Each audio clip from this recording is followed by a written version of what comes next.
start fucking laughing and shit. I'm a what now? Delete. You say I'm a what now? What, don't delete. Say it. Go ahead and say it now. Now you're on video. Say it.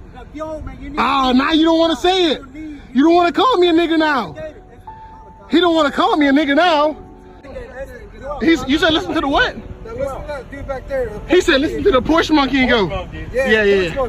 I experienced that in a suburb right outside of Dallas. It's a huge debate right now whether or not black people should be joining in to help the Latin community to fend off everything that they've been experiencing by the hands of the government right now. All the ICE raids, the meeting them at their court hearings, schools, so forth and so on, zip tying children. And a lot of black people feel like, y'all are racist, so we gonna stay out of it, which it is true. I've experienced it since moving to Dallas, that the Hispanic and the Latin community, a large portion of them do not like black people. There's no lie about that. That is something that you guys have to tackle and deal with. My wife is biracial, she's half Mexican. And even when we go to predominantly Mexican places, if looks could kill, she'd be dead. The disgust, the disdain, the little comments they make, they can't stand seeing her with a black dude. They think she's less than because she is with a black dude. So it is some issues that we need to tackle. 100% proximity to YT does not make you YT. And I wish the Latin community would understand that. For my people, for us, after they are done with them, Old Reliable is still there as the boogeyman. We have always been the boogeyman. Crime has been our fault. Unemployment has been our fault. Welfare, this, that, and the third. The Old Reliable boogeyman will be there when they done with them. So we could help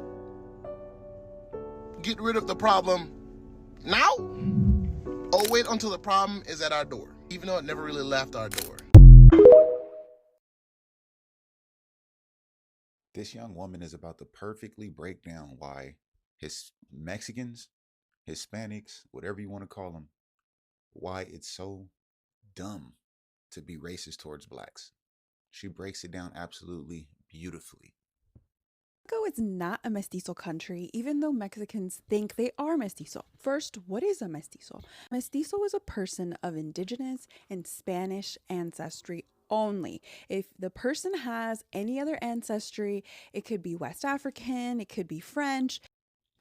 Mestizo is a person with indigenous and Spanish ancestry only. I'm from Los Angeles, California. I'm here right now, South Central. Most Mexicans running around here are not mestizos. It can be Middle Eastern. They are not a mestizo. When Mexicans say they're mestizo, this is the caste system triangle that was used during the Mexican colonial system by the Spanish. And this is how they categorize people. Now, notice where mestizo is.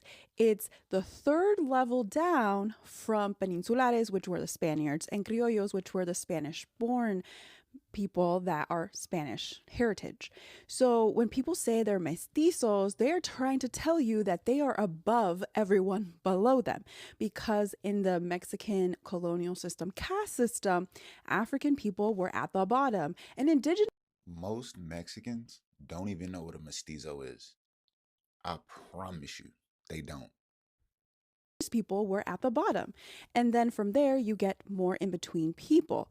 But when Mexicans say they're mestizo, they're trying to say that they have no West African ancestry, and that is problematic because most Mexicans do, especially if they're mixed. Now, if they are European only, then obviously they're not going to have West African ancestry.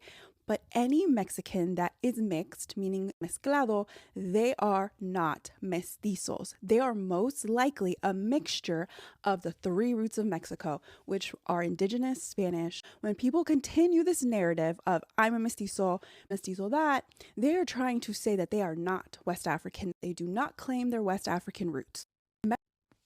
There you have it. Hey, fellow Latinos, I'm not saying it's okay or right that black people are like, no, let them fend for themselves. I mean, honestly, it is okay, but I'm not saying like, yes, let's do that, because unity is what helps us. But also, like, I know it's not supposed to be transactional, I just need you guys to start thinking, because you guys are like, you know, all gung-ho, active out there, unified together in the streets now. But where were you when the George Floyd protests were? I personally was out there with my friends who were Asian, Pacific Islander, Mexican, and Puerto Rican. And then I'm Mexican myself, and a white husband. We were out there, okay? And I've gotten comments from people in my community, people in my family who have been like, well, you think you're black. What about me? What about my content? What about the way I speak, the way I act? What about you makes you think that I think I'm black? Oh, because I advocate for black people too, as much as I advocate for my people? It shouldn't be transactional. You shouldn't have to have a dog in the fight to care. You should just have basic empathy. You should just care about people. You see a sad story, oh, you cry. You want to help out however you can. You guys see that all the time. You see a puppy in danger, oh, let's rescue all the puppies. Why is it so hard to do with humans? Black people don't owe us anything. But even one of the major interviews going around about the guy whose girlfriend was taken because they were just recording, in that there's a black man who's in the background and he's like, si se puede. He's out there. He has nothing to gain from this. So think about that. Don't go back to the anti-blackness. Learn and stop saying the N-word. Do that. Stop saying the N-word and humble yourself. If black people tell you something's offensive, change it. Change it and don't become defensive.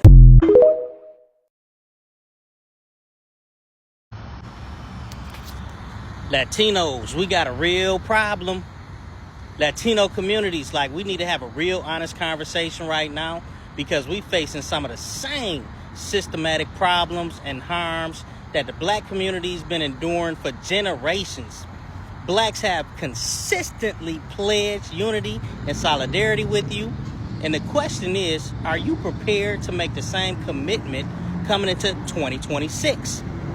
Or will the black communities continue to be treated as political leverage, used only when convenient, and ignored when our issues are on the line, just as white power structures have done for decades? We need to stop this. We got the same issues, and we need to start fighting on one accord. And if we really gonna dismantle white supremacy, if we really gonna be true allies, then we need you, Latinos and immigrant communities, to stand and fight with black communities as we done with you all for decades.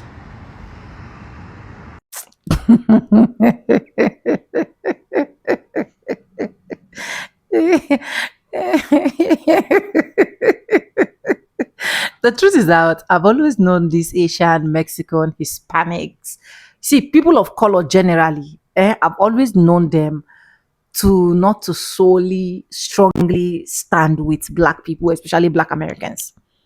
I don't know why. I'm not saying that all of them are bad. Do not get me wrong. I'm not saying that. But a lot of them can look you in the eyes and tell you they are not black people. They don't care. The only time they care is when they have issues. That is when they say, oh, we want to unite together. Black Americans are the only people that can save. Black Americans are the only people that can do this. I'm an Hispanic. That's when they start wrapping up their mouths. But anyways, welcome back to the channel. My name is Sonia. Subscribe, like, comment, and share. Credits belong to the original creators of every single clips and stitches we have in our today's episode. And I want to say a very big thank you to every single one of you liking, commenting, sharing, dropping super thanks, and also joining my membership. I do not take you guys for granted. You guys are absolutely the best. With that being said, guys, let's continue watching the clips. I'll be back with commentaries. Let's go, guys. And something that y'all are going to acknowledge in 2024, Black women and Latino women have been the blueprint for today's makeup. We have always been the blueprint. Always. And you are going to acknowledge that in 2024. Brown lip liner, big chunky earrings, long beautiful nails with all the designs. Baby, we're the blueprint for all of that. And you will acknowledge that. The blueprint for baby hairs, all this stuff that people come in, take from us, and get rich off of what we did. You know, mind you, our content creators are not making any money. It's the people coming in who don't belong here, who did not create any of this, stealing what we've created and making more money than the people who pioneered it. Something is wrong here. Something is wrong. And it's time that we talk about that. You know, I see a lot of the times, you know, you've got black women and Latino women going at it when we really need to be sticking together, because if we band together, we can dominate the beauty industry. We set the standard for it. They don't know nothing about no baby hairs or laying, all these wig hacks and stuff that we come up with. We come up with that. They don't know how to do that. Instead of bickering amongst each other, we need to come together. If you are a black content creator, network with the Latino content creator so that y'all can come together and really make it. I'm going to say it one more time. We can dominate the beauty industry together. But as long as we still split in half, everybody else just going to come in and capitalize off of us arguing. Stick together.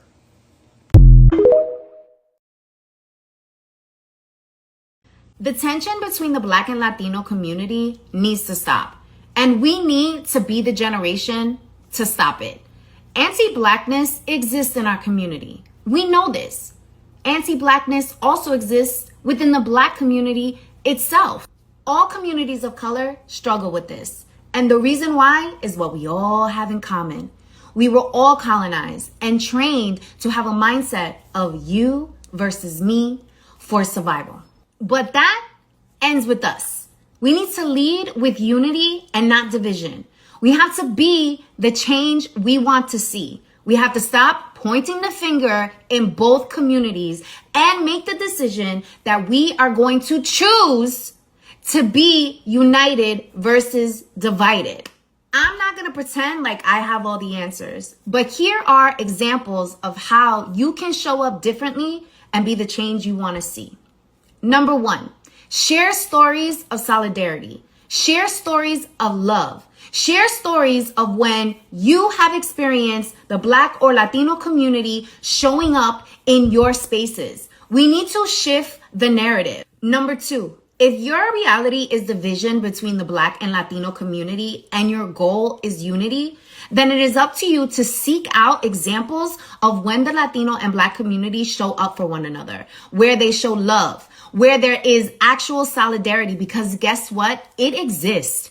And if you need a place to start with me. I am happy to be a part of your network of Latinos who have nothing but love for our Black sisters and brothers. Number 3, ask your neighbors how you can be helpful. You need to lead with your heart in this moment. That is the only way that we are going to experience an actual shift. We have to show up as human beings. We have to show up vulnerable. We have to show up as the change that we want to see. Lastly, ask others to join you. Let's actually start in the comments. Share your stories of solidarity and love. If members of the Latino and Black community have a hard time seeing it, let's show them how it's actually done. I stand with my Black brothers and sisters, and I also stand with my Latino familia. But the change, it starts with us.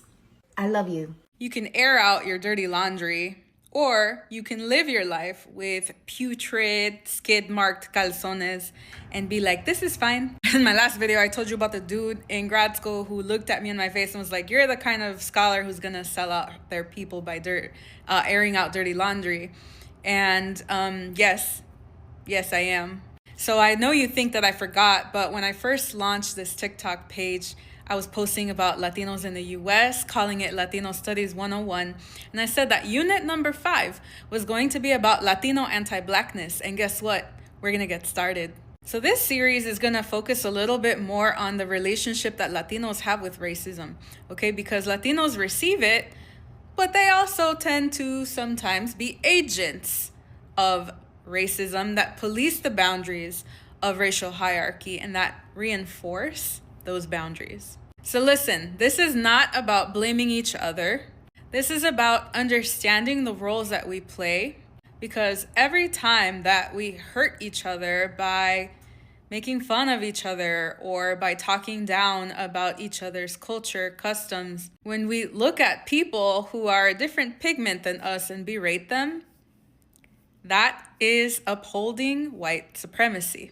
And it's painful to talk about. Latinos don't like to talk about it. I went through an entire PhD program on Chicano studies, okay? Latino studies, where nobody around me, other than the Black scholars that I was in conversation with through the Mellon Mays program and in the sociology department, not one single Latino scholar tends to deep dive into racism, okay? And the racism that Latinos affect on each other.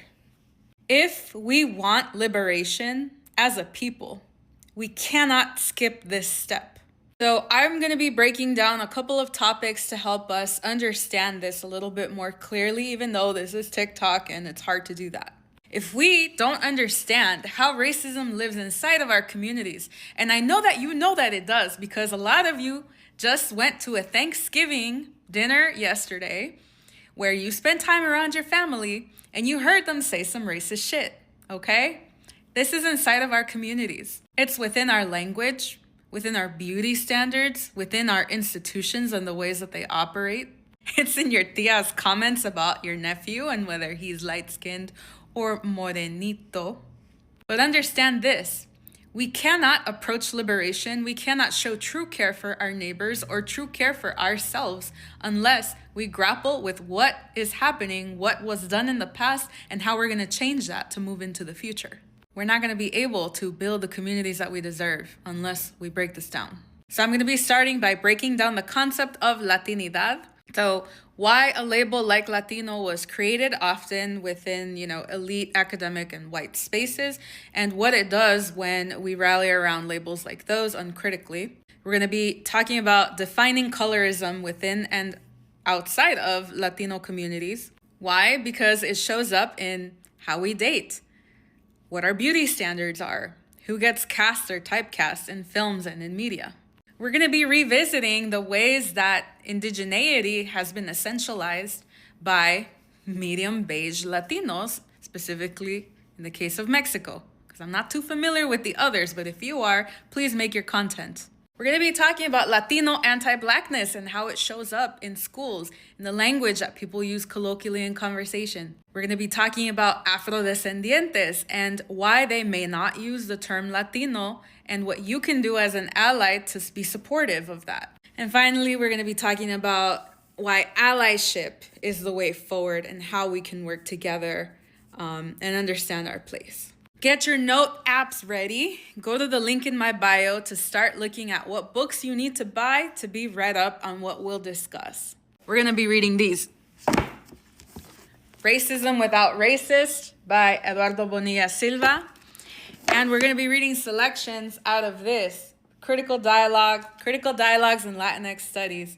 I've noted the chapters in our reading list. The reading list is in my bio, so get started. I'm going to invite you to consider that Latinidad and Hispanidad are ideologies, in some cases mythologies. And depending on how you relate to that ideology, you could actually be doing the work of white supremacy. So let me explain. Welcome back to Latino Studies 101. I'm your professor, Dr. Esther Trujillo, and we are walking through the 5th unit of this TikTok University class, which is about Latinos and anti-Black racism. In order to understand that, I'm going to give you some terminology and some things to consider. And the first is, what is Latinidad and what is the function of it? So here's the deal. You know that Latino or Hispanic, Hispano, Latinx, whatever you use, you know that those are demonyms, right? They're identity labels or category labels.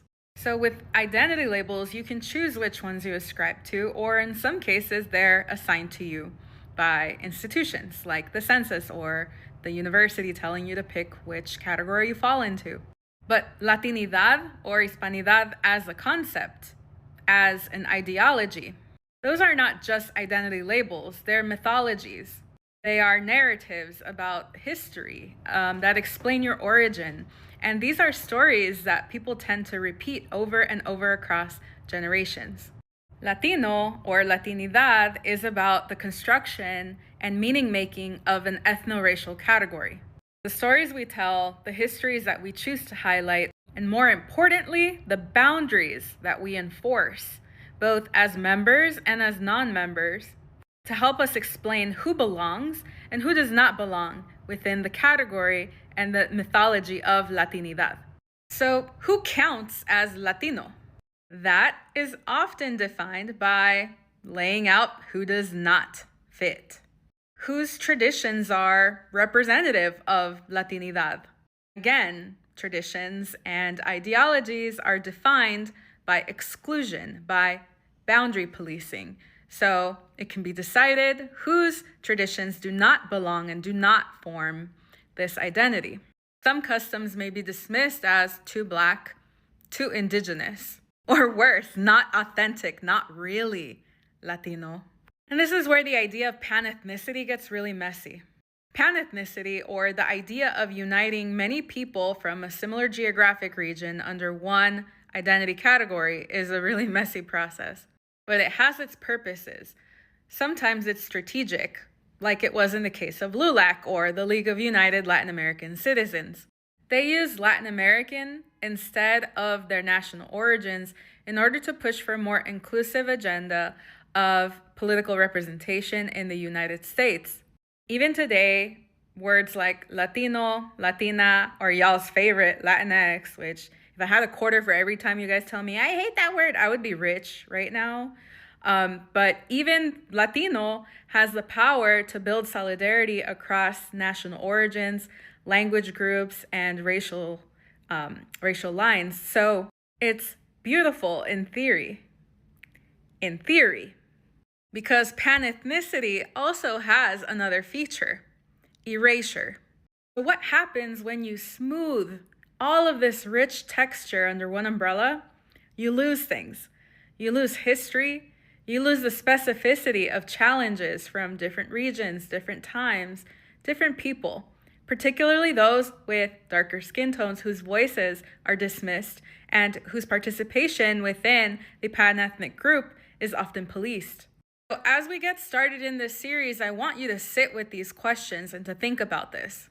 What do we lose when we pretend that we're all one big, happy Latino family? What happens when the specific histories and experiences of Afro-descendant people become erased under this umbrella of Latinidad?